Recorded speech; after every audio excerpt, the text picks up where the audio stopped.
Zimbabwe's incoming leader Emmerson Mnangagwa says he was in constant contact with military leaders during the tumultuous 2 weeks between his sacking by Robert Mugabe and his return to the country to replace him. Hours after his return, Mnangagwa addressed a jubilant crowd outside ruling ZANU-PF party headquarters in Harare on Wednesday, pledging jobs for Zimbabweans and calling on fellow African nations to help rebuild the shattered economy.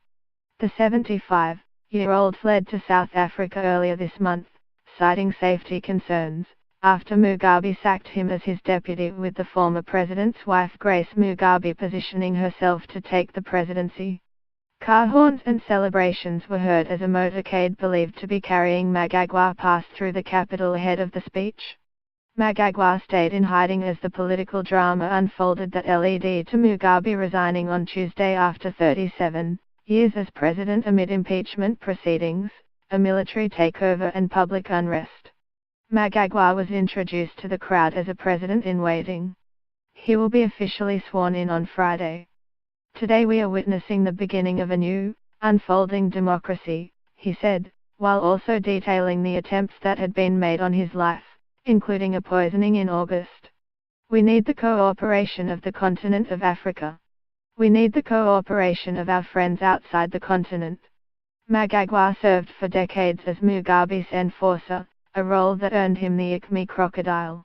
Many opposition supporters believe he was instrumental in the army killings of thousands of people when Mugabe moved against a political rival in the 1980s. Human rights activists say it will take more than replacing Mugabe to change Zimbabwe's fortunes. Mugabe the infrastructure, Mugabe the culture, Mugabe the ideology, Mugabe the system, what I prefer to call Mugabeism, is still there.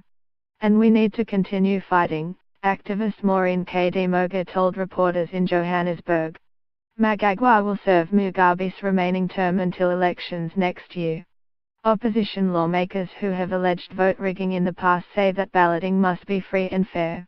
Zimbabwe was once one of Africa's most promising economies but suffered decades of decline as Mugabe pursued policies that included the violent seizure of white-owned commercial farms and money printing that led to hyperinflation. Most of its 16 million people remain poor and face currency shortages and sky-high unemployment, something Mnangagwa promised to address. "We want to grow our economy, we want peace in our country, we want jobs, jobs, jobs," Mnangagwa told the crowd, adding, "The will of the people will always, always succeed."